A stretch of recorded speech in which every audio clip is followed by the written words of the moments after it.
Greetings, everyone, and welcome to Teaching Tales, episode 31. I am Brent Coley, your host, an elementary principal in beautiful Southern California, and joining me today is my good friend and fellow elementary principal, Rob Lurkins. Hello, everyone. Thank you for having me, Brent. Oh, Rob, absolutely. Yes. We've been talking for a while about sharing stories, and before we jump into stories, for anyone listening, mom and dad, who is Rob Lurkins? Rob, give us a little background. Yeah, sure. Rob Lurkins. Well, I started, and actually it's funny, Brent and I started teaching here in Murrieta at the same exact year. We both started together. We were in the initial teacher trainings together, and I can tell you, everyone listening out there, that Brent has been an inspiration and a mentor to me all the time. So I really appreciate all you do for us, and thank you. I, though, however, have been a teacher.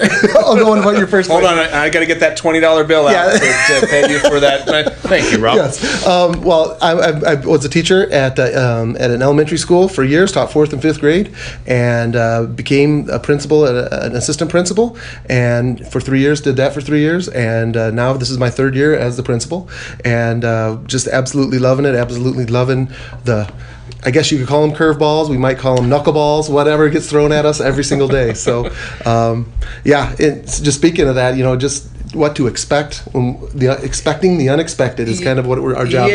Yeah. That's kind of every episode we've got a theme, and that's the title of this one, is Expecting the Unexpected. I mean, as we've been talking before we started recording, and for any educator, whether you're teacher, aide, administrator, I pretty much can guarantee at some point you've heard somebody say, geez, you should write a book. I mean, if you've been teaching for any length of time, you could write a book, which is kind of, I'm not writing a book, I'm just doing a podcast of sharing stories. Sure. But teaching, administration is all about handling those unexpected moments. And we thought, hey, today let's share some stories of people will probably get a kick. We can laugh at it now because it's done and we're still alive. But no kidding, we survived that.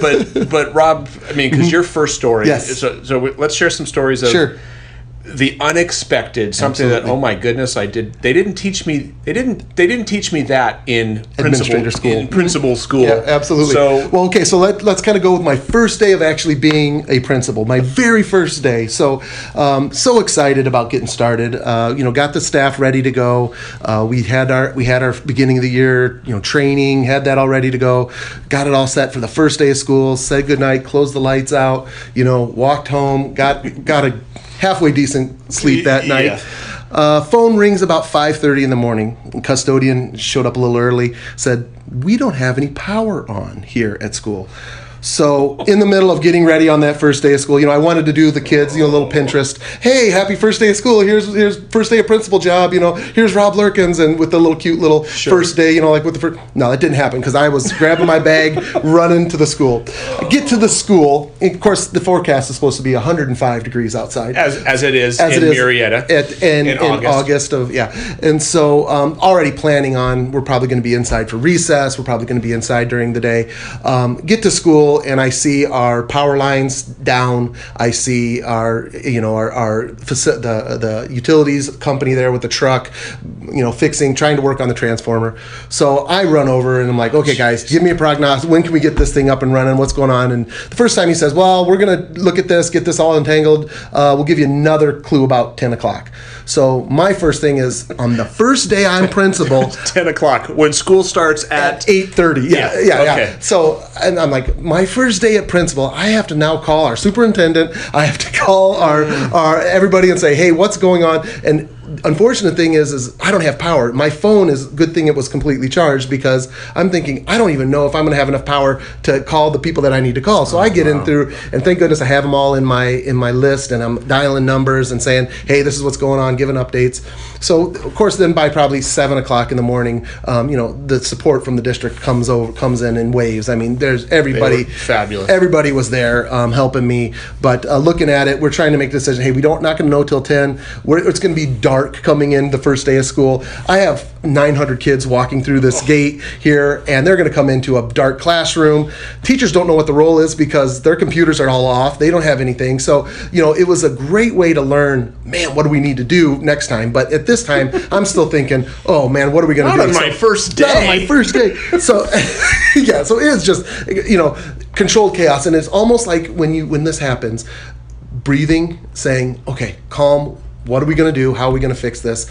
And almost take yourself out of your own body because your body's freaking out at this time. Sure. And you're like, oh man, what am I going to go? I'm nervous, jumping all over the place. But at the same time, I have to remain calm because it's for the teachers. It's for the kids, everybody. So about 8:05, kids coming at 8:30. Of course, we don't have an intercom, so I'm going around to each classroom. Hey, let's meet in the quad. Let's meet in the area for a quick little meeting of how we're going to handle this when they come in another 10 minutes, And, of course, first day of school, parents are going to want pictures with their kids in the front of their classroom, seeing where they're seated. So we get in, and so I bring the whole staff together, and here's my leadership. It's like, hey, let's go. We got to get this done. You guys, so I'm rallying the troops. I felt like coaching of the football team before we go out to the first day, running out there. So I have to say, guys, we have to do this. Here's the situation. We don't know if the air is going to be on at 10 o'clock. We don't know how warm it's going to be in the classroom. What I need you to do is I need you welcome the kids in, show them where their seat is, tell the parents, unfortunately, we don't have power. We don't know if it's going to be on. We might be calling you again at 10 o'clock, telling you to come back and pick them up, but at least giving that proactive, hey, this is what's happening. Sure. Unfortunately, there's not much we can do. Things like this happen. They could see the utility truck outside. They could see them working on it, so it wasn't like we were lying. And so I wasn't trying to cancel the very first day of being the principal. Way to go, Lurkins, right? Yeah. So that was the story of, wow, here we go. First day of school, first time. What a story to tell. So basically what happened is the power at 10 o'clock, they said it's not going to be ready till 3:30. And at this time, it's already 90 degrees. And so we made the call, let's cancel school. So again, called district office with probably about 20% left on my phone at that time. So I'm in my car, running my car, charging my phone from my car saying, hey, we need to cancel school because it is time. So good thing our district office made the call to the parents, tell them to come pick up the kids. The kids all, some of them had cell phones they were texting back and forth to the parents. We didn't have roles or rosters for any of the kids because it was the first day of school. Sure. The teachers didn't even know who the kids were because this is the first time really the teachers are meeting the students. And so the parents had to sign them out so we know who they were and who they went with and left their phone numbers and things like that. So if there was any entrance, but anybody leaving we didn't know where they were, keeping it safe. But wow, what a day. Wow. So and everyone was picked up by... Everyone got picked up by probably about 3:45 because some of the buses that were there, some of them didn't get picked up. So we were in there. We ordered pizzas for them. We brought in some ice for them. It was a fun day. It was a good way. Sure. It actually, the next day was a real opening with the lights on, and it was a great way to kind of start because you broke the ice. You broke the ice the first day. Yeah. It couldn't be worse, right? That's what you're thinking. Yeah, it can't be worse. Knock on wood. So it was just. Communication with the parents was important at that time, thinking about the different things that we needed to do and how we needed to communicate. So a couple all calls went out to them, thanking them for their patience with it. And, of course, the next year, first day of school, some of the parents come by, hey, Lurkins, did you pay the bill this year? Oh, you got power on. That's better than last year. It can't be worse than last year. So, wow. Well, and I have a similar story. I mean...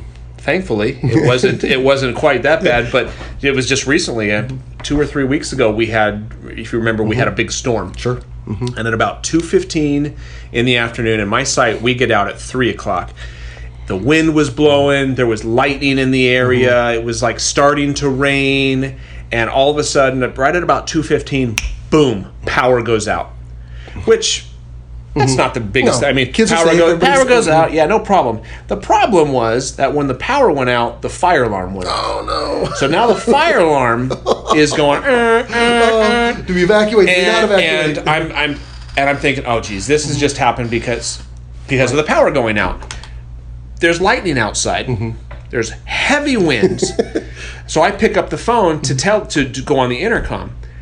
Our phones are dead now connected because to they're voice over IP phones, so they're connected to the internet. So I've got no phones, and one of those things. I try like 3 or 4, like pick it up. Nope. Still not working. It's like, oh, jeez. What do I do? Because meanwhile, and I just said, boom. I just took off running because I have Remind on my phone. Most of my staff is signed up for that. And one of my teachers afterwards said, why didn't you just remind? And it's like, the thought crossed my mind, but not strongly enough, because I just said, you know what? I don't have time to even get it. I just took off running because I'm thinking, I don't want people going outside in lightning. And so, it's unsafe, even more unsafe. Exactly. So I just start taking off and kind of running around the school saying, it's okay, back in the class, it's just the power outage. So I'm like jogging around to every class telling them, back inside, it's okay, it's okay. I was told after the fact, you can imagine when the alarm goes off, and because some of the teachers were starting to come out, and I was having to say, no, back inside, it's okay, trying to remain. And I wasn't like freaking out in my voice, but I was told afterwards, put yourself in the teacher or the students, the alarm is going off, and you see the principal running. It's a good point. Some of them are like, good point. Oh my gosh, what is going on? So reflecting on, and it was fine. Everyone got back in. The power fortunately went back on at about 2:45. The lightning had moved on, so everything worked. Dismissal was okay. Dismissal was okay. We were thinking, how are we going to do dismissal? It all worked out, but me reflecting on it was kind of like, okay, you had meant like we got to remain calm. While I had to get the word out to them because I didn't want them out in lightning. I realized that by trying to be quick, I did freak some of the people out, and really it's like, I could have reminded. Not sure really what I could have done differently. I mean, short of sending the text message, and we just had a staff meeting 2 days ago, and I made sure, guys, going forward, based on that, we kind of relayed that story. You have to make sure you're on that remind, because if we have a situation like that, barring obviously a disaster, if the cell phones don't work, this is how we're going to get the word out to you. If we have a lockdown or something like that, you need to have your phones ready, because that's how I'm going to push it out. But well, boy, so crazy. Do you have another unexpected story? Of course, story? And like you were saying, and I haven't heard. I'd heard the first one. I don't know what you're going to tell now. I could say any event happened in the last 4 weeks. You really could, because that's the joy of being a principal. Yep. You don't have a set lesson plan where you come in and this is what you're going to do and this is what you're going to teach. It almost reminds me a little bit of when I was first starting as a substitute teacher, because you didn't know what was really on the other side, what was on the other side of that door, and what kids were coming in. True. And so at the same time, that's the joy of this job, is that you never look at the clock. You never watch the clock, because you always have something going on, and there's always something different. And you never know. I mean, and the thing is as what do they say? Superintendents never like surprises, and either do principals. And so it's just some of the things that you always want to communicate, and hopefully that your staff trusts you enough to communicate with you as well, because obviously we're all here for kids, and we're always here to be here for kids. And was saying Rudy Giuliani, he said in one of his quotes was, after 9/11 happened, he said, the calmest person in the room is the one who gets to survive. So it's really very important that as long as you're the calmest person in the room, you're going to be okay. So, and those are the people, those who you are leading will look for calmness, kind of like as parents. When your kiddo falls down and skins their knee. How we respond is going to, in large part, determine how they will respond. I mean, I'm sure you've had it happen. Your kiddos, your girls fall down and they look at you like, is dad going to freak out? And if you freak out, that's when they start crying. If you don't, you're fine. You're fine. They're fine. You're fine. Yep. So absolutely. Although when you're you're not fine, but in the back of your head, you got to keep that project. I mean, obviously you were freaking out on the first day. But you have to project calmness. Yeah. So. Just any other time. So, for an example, this just last week we had a boy, was going across the monkey bars, and boom, fell off, and we knew that he was hurting and what he was doing, and of course his arms looks like a letter S. And you're like, you're staying calm, and you're going to be fine. You're going to be fine. You get him to the support, you get him the help that he needs. You know what's going on. Obviously you do everything, and you just. those are just one of many things that what makes the job of a principal so complex. And so you have to be able to have that situation happen and within the next 5 minutes turn around, and now you're at an assembly rewarding students for doing a great job. So it's like you have to have that face of, okay, breathe. Okay, with things that go on, you got to breathe. Now I got to perform again. I got to get right back out on that stage, and I'm up next. And now here I have to present these awards to these students, and I can't let them look like, man, I was a mess. That poor little guy was hurt, and it was, Sure. He was a safety thing, and we wanted to make sure he was okay, and that's always in the back of your mind. But at the same time, now you're moving forward. And as a principal, then after that, then two minutes later, you might be in a meeting, and 2 minutes later, you're doing something else, and you're always shuffling. And the complexity of being a principal in a school is so huge. There are so many things that you might be helping the janitor once, and next you might be helping the out in the playground. You might be filling up playground equipment. You might be helping in a teacher's classroom. You might be helping with the kid in the health tech. Just everywhere. You're in an hour. In an hour. In an hour. In an hour. And if you're a teacher, I'm thinking for any teachers listening too, it's the same. I mean, it's not exactly the same thing, but the principle still applies. And any teacher listening, we used to be in the classroom as well. You're going to get the same type of thing. Maybe not exactly the same, but in an hour's time, you're going to have a bloody nose, a kid who throws up all over the place, the kid who has run out of the classroom, and now you have to go get him, the kiddo who is still crying because mom left. All of these things in an hour. A call from the office, a call from another interruption, and having to project the not air, but the outward appearance of I've got this. Because if the kids know you've got this, it's that safety. I mean, we had just last week another unexpected. Oh my goodness, it was I don't even remember what day it was, but. We have as you know, we have a training center on my site, a district training center, because my school is centrally located. So we had teachers from all over the district coming to the site for training, and the bell rang. I just did my morning announcements. Teachers are coming for training, which is going to start at about 9:00. And one of our parents, who I had seen leave, she comes running into the office and says, "Mr. Coley, a tree branch just fell on a car in the parking lot." And it broke the windshield. Oh no! And I'm like, oh my gosh! So I grab my hat, grab my walkie-talkie, and start jogging out there. And as I'm jogging out there, so when you hear tree branch, I'm thinking like a walking stick or something, and it's cracked the windshield. As I'm walking out, it's like a trunk, like a 6-inch diameter tree branch that snapped off of a eucalyptus tree 30 feet up and landed on the back of a car, completely smashing in the back of the car. When there were 2 children in the back seat, who thankfully were fine. But as I'm running out there, they're coming in with the adult who was with the kiddos, and we had to go in and get them all cleaned up. There was glass in the hair, and so we took them into the health office and got them all cleaned up. And now you're on the phone with the district office and getting the people out there. We got to do a report. We got to do a report. We got to, number one, make sure that the kids are safe, make sure that the adult is safe. But now we got to get this branch, this half of a tree out of her car. And so, yes, how was your day today, honey? My wife says, well, I spent the first hour and a half dealing with a tree that fell on a car. I mean, again, they don't teach you that in principal school, but the biggest thing was, once again, remain calm.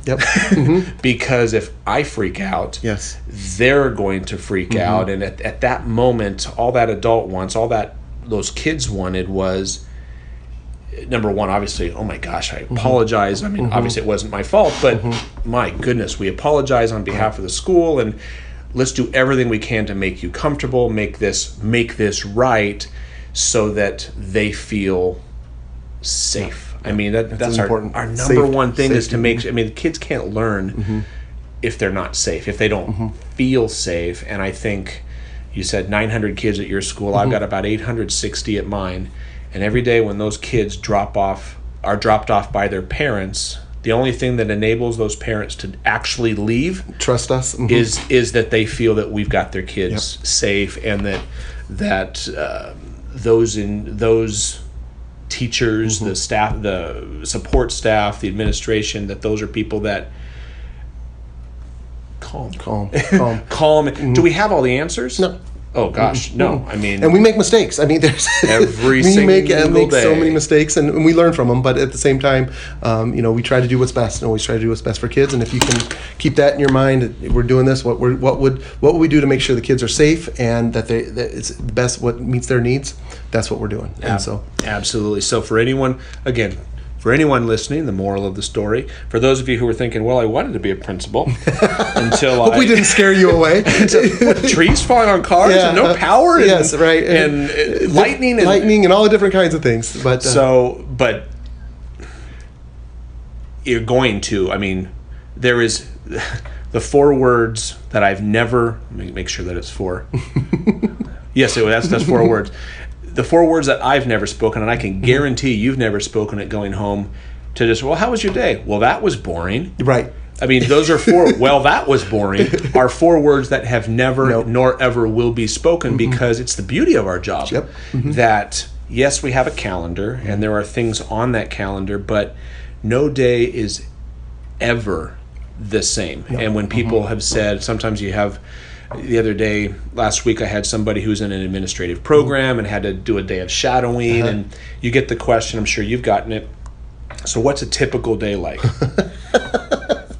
There's never been a single one that is there is no every such, day there's is no unique. such thing as a typical day, but it's awesome. It's awesome. That's one of the beauty. Absolutely awesome. One of the beauties of it is you think of folks who have to sit in a cubicle all day and watch the clock like, oh geez, is it 5 o'clock yet? Typically 5 o'clock comes and we're like, whoa, the day's over already. So and we are able to change kids' lives, and I tell you, every single kid, when I pass away, when my time has come here, I am going to have generations of people that remember who I am, and I'm sure you're going to have generations of people know who you were. I remember my 5th grade teacher. Yeah. I'm sure you remember your 5th grade teacher, and the fact that maybe he or she made an impact on my life to get myself into education is now also changing the generation of the kids that I'm having an influence on. It's the legacy. It's the legacy. And then the next kids, I'm sure there's going to be some kids that you've influenced that are now going to do things because of what you've done in the classroom and what you've done in the school. And that is something that goes generation to generation, which is a huge responsibility on us as educators and teachers, is that you've got to do every day. Hey, maybe I've taught 5th grade for 7 years, but guess what? This is the only time these kids in your class have been in that. You've never taught that student on this day. Yeah, you can't do it the same. Everything is different, and the huge responsibility, like you said. I've said this in previous broadcasts. We can let that freak us out, like, oh my gosh, the power that we wield.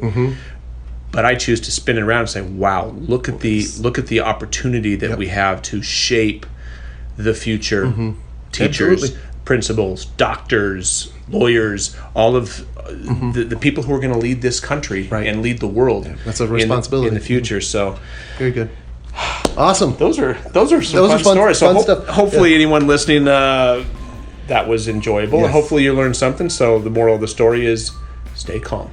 Keep calm. Keep calm and whatever else it is. Just carry on. Keep calm and carry on. So, Rob, thank you, man. Thank you, Brent. I appreciate you coming. Inviting me. Absolutely, man. Love what you're doing with this, and hopefully, all those inspiring teachers and administrators hopefully get some of this. I know you're giving back, and I really appreciate all the stuff you've done for me as well. Thanks, so man. That is appreciative, and thanks everyone for listening. Totally appreciate it. And if you like what you hear, be sure to subscribe. Then you don't even have to keep checking. You'll get a little notification on your phone or your computer saying, ooh, new episode. Awesome. And you can subscribe in iTunes or Google Play, or find it on the website at brentcoley.com. Once again, thanks so much. Have a great day. And until next time, have a good one. See ya.